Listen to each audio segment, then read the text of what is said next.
শুভ সকাল বন্ধুরা। এখন বাজে 7:30। আমি দেখো সমস্ত কাজকর্ম করে আমি স্নান করে রেডি হয়ে যাচ্ছি, কারণ আমি এখন ঠাকুর ঘরে যাব। কারণ আজকে আমার একাদশী। আমি এমনিতেও সকালে স্নান করে পুজো করে তারপরে রান্নাঘরে ঢুকি। তা এই দেখো আমি প্রথমে স্নান টান করে আমি মা তুলসীকে জল দিচ্ছি।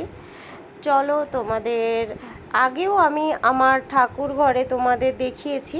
তোমাদের যারা নতুন ফ্রেন্ড তারা হয়তো আমার ঠাকুর ঘর দেখোনি, তবে আমি আগেও বলেছি এটা আমার ঠাকুর ঘর না, আমাদের বাড়ির ব্যালকনিতে আমি ঠাকুর রেখেছি, কারণ আমাদের ঘরে আলাদা করে ঠাকুর ঘর করা হয়নি। তা আমার স্বপ্ন যে আমি একটা সুন্দর করে ঠাকুর ঘর করব, তা জানি না সেটা কবে পূরণ হবে।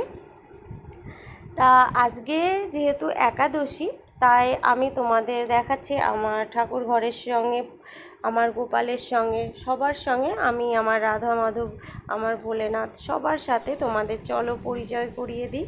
আমার গোপাল এখনও ঘুমোচ্ছে।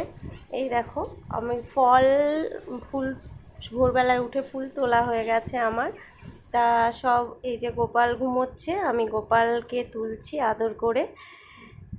দেখো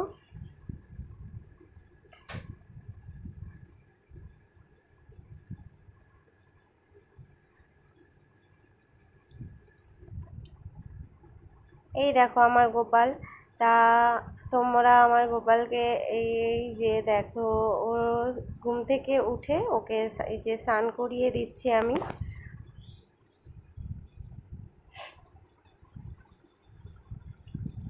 গোপালের এত ড্রেস, আমি কোনটা পরাবো ঠিক করতে পারি না, যে এটা থুয়ে ওটা, কোনটা থুয়ে কোনটা পরাবো আমি ঠিক করতে পারি না। তা ওর ড্রেস কিনতে আমার খুব ভালো লাগে, ওকে নিত্য নতুন ড্রেস দিয়ে সাজাতেও আমার ভীষণ ভালো লাগে, আর ফুল দিয়ে আমার ঠাকুর ঘর সাজাতে আমার খুবই ভালো লাগে। আমার বাড়িতে যখনই কোনো পুজো হয় মানে একটু বড় করে, তখনই আমি ফুল, অনেক রকমের ফুল দিয়ে আমি সাজাই।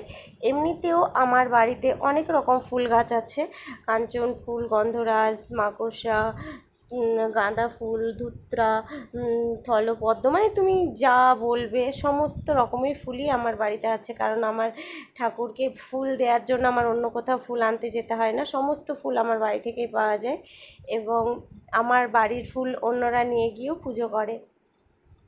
তা এই যে আমি পুজো দিচ্ছি, আজকে যেহেতু আমার একাদশী, তাই তাড়াতাড়ি পুজো করে নিয়ে আমি সারাদিন আজকে যেহেতু ফল খেয়েই থাকবো, তা আমার তারপরে রান্না করতে যাব। তাই আমি তোমাদের যেহেতু ভিডিওটা অনেকটা বড় হয়ে যাবে, তা আমি একটু স্পিডে দেখিয়ে দিচ্ছি তোমাদের।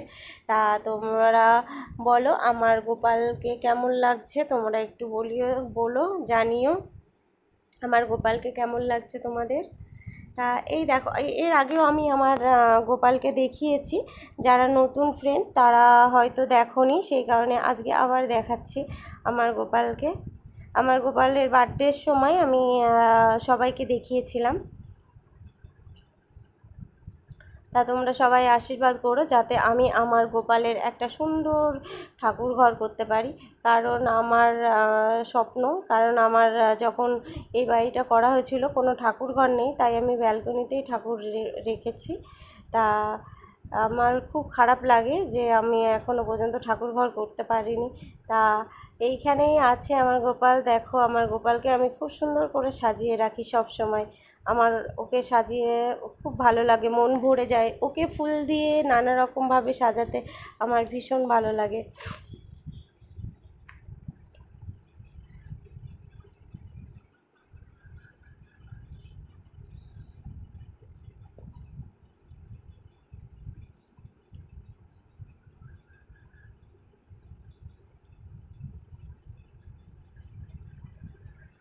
আজকে একাদশীর ব্রত আমার পূরণ করলাম। এই যে আমি পুজো করে আমার পুজো কমপ্লিট। তো বন্ধুরা বলো আমার গোপালকে তোমার কেমন লাগলো তোমাদের। তা এই যে আমার এটা গুরুদেব, আমার ভোলেনাথ, রাধা মাধব, গোপাল আর মা লক্ষ্মী। তা তা তোমরা সবাই বলো আমার গোপালকে তোমাদের কেমন লাগলো। তা আমার পুজো কমপ্লিট, তা সবার জন্য প্রসাদ রইলো, এই যে সবার জন্য প্রসাদ রইলো। পরের ব্লগে আবার দেখা হবে বন্ধুরা।